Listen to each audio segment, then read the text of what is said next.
നമ്മളൊരു vintage wooden panel എങ്ങനെ paint ചെയ്യുക എന്നുള്ളതാണ് ചെയ്യാൻ പോണത്. അപ്പോൾ ഇതെനിക്ക് ഞാൻ എൻ്റെ വീട്ടിൽ പോയപ്പോൾ അവിടെ മുറ്റത്ത് കിടക്കുന്നുണ്ടായിരുന്നു. കുറേ മരം കഷ്ണങ്ങളൊക്കെ ഓഫീസൊക്കെ പൊളിച്ചിട്ട് പണ്ട് തന്നെ ഫാദർ കുറച്ച് കുറേ പഴയ സാധനങ്ങളൊക്കെ കിടക്കുന്നുണ്ടായിരുന്നു. അത് ഞാൻ എടുത്ത് കൊണ്ടുവച്ചതാണ്. ഓക്കെ, നമുക്കപ്പോൾ സ്റ്റാർട്ട് ചെയ്യാം. ഞാൻ എൻ്റെ കയ്യിൽ ചോക്ക് പെയിന്റ് ഉണ്ട്. ചോക്ക് പെയിന്റ് ഞാൻ ഓൺലൈനിൽ നിന്ന് കണ്ടപ്പോൾ ഇത് സൈറ്റ് ഓർമ്മല്ല, ഞാൻ യൂസ് ചെയ്യുന്ന ചോക്ക് പെയിന്റ് ഞാൻ ഇതിൻ്റെ മുകളിൽ ഞാൻ ഇൻസെറ്റിൽ കൊടുക്കാം.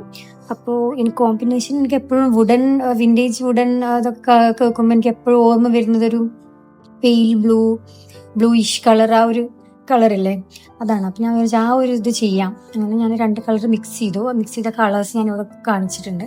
അപ്പോൾ ഇത് സത്യം പറഞ്ഞാൽ അത് ഞാനിത് മഞ്ചേരി പോയപ്പോൾ വീട്ടിൽ മുറ്റത്ത് എവിടെയോ ചെളിയായി കിടക്കുന്നുണ്ട്, ഞാൻ കഴുകിയെടുത്തതാണ്. ഇത് കണ്ടതിൻ്റെ സെൻറ്റർ നല്ലൊരു സ്നേക്ക് സ്കെയിൽ പോലൊരു ഡിസൈൻ വന്നിട്ടുണ്ടെങ്കിൽ തനിയെ വന്നതാണ്.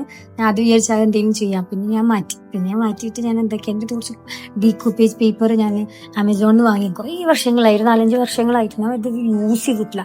അല്ലല്ലോ, ഒരു പ്രാവശ്യം യൂസ് ചെയ്തിട്ടുണ്ട്. ഒരു ബോക്സിലെങ്ങാണ്ട് ചെയ്തിട്ട് ആകെ കൊളായി. അതേപോലെ ഇതിൽ ഞാൻ വിചാരിച്ചു എനിക്ക് നടുവിൽ എനിക്കിനി ചിത്രം ഒന്നും വരക്കാനുള്ള ഒരു ക്ഷമയില്ല, ഇത് പണ്ടത്തെ പോലെ തീരെ ക്ഷമയില്ല. ഞാൻ വിചാരിച്ചു ഇത് ഡീകൂപ്പേജ് പേപ്പർ പേസ്റ്റ് ചെയ്യാം. അങ്ങനെ അത് ചെയ്തു.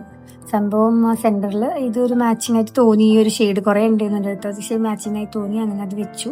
അപ്പോൾ ഇത് നമ്മളെങ്ങനെ ഫിക്സ് ചെയ്യാന്ന് വെച്ചാൽ, നമ്മൾ യൂഷ്വലി മോഡ് പോഡ്സ് എന്ന് പറഞ്ഞിട്ടൊരു സംഭവം ഉണ്ടായി. നമ്മൾ ഫെവിക്കോൾ കുറച്ച് ലൂസായിട്ട് ഉണ്ടാവും. അതായത് ഇപ്പോൾ ഞാനിപ്പോൾ യൂസ് ചെയ്യുന്നത് വെച്ചാൽ ഫെവിക്കോൾ കുറച്ച് വെള്ളം മിക്സ് ചെയ്തിട്ട് ലൂസാക്കിയിട്ട് ആദ്യം ഒന്ന് അപ്ലൈ ചെയ്തു സെൻറ്ററിൽ. അത് കഴിഞ്ഞിട്ട് ഈ ഒരു ടിഷ്യൂ പേപ്പർ പോലെയാണ് കേട്ടോ, ഭയങ്കര തിന്നാണ്. ഞാൻ വെച്ചപ്പോൾ തന്നെ അത് കുറച്ച് ഒട്ടി. അത് അത്ര ഇതായില്ല, കാരണം അതിൻ്റെ എഡ്ജൊക്കെ കുറച്ച് അങ്ങോട്ട് ഇതായിപ്പോയി. എന്നിട്ട് ഞാനത് ഇങ്ങനെ സെറ്റാക്കി പെയിന്റ് ബ്രഷ് വെച്ചിട്ടാണ് ഞാനത് അപ്ലൈ ചെയ്തത്. ആക്ച്വലി അതും കുറച്ച് കയറിപ്പോയി. ഓക്കെ, അതുപോലെ ഇത് വെക്കുമ്പോൾ നല്ല എന്താ പറയുക, കുറച്ച് കെയർ എടുത്ത് വെക്കണം. കുറച്ച് ഫോൾഡ് മടക്കുകൾ വന്നുപോയി താഴെ. അപ്പോൾ അതൊന്നും ശ്രദ്ധിക്കണം കേട്ടോ. ഞാനത് രണ്ടാമത് ഈ ചെയ്തുകൊണ്ടിരിക്കുന്ന ഇടയിൽ എനിക്ക് ആ ഫോൾഡ് കണ്ടപ്പോൾ ഒന്ന് ശരിയാക്കാൻ തോന്നി. അങ്ങനെ ശരിയാക്കിയപ്പോൾ അത് പിന്നെ കീറിപ്പോയി.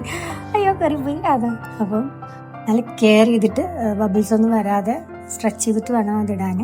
പിന്നെ അതിൻ്റെ അറ്റം ഞാനൊരു ഒരു പെൻ നൈഫ് വെച്ച് കട്ട് ചെയ്തു. അപ്പം എനിക്ക് ഈ പ്യുവർ സ്ട്രെയിറ്റ് എഡ്ജ് എനിക്ക് അത്ര ഇഷ്ടപ്പെട്ടില്ല. ഞാനപ്പോൾ അതൊന്ന് സെറേറ്റഡ് ആക്കി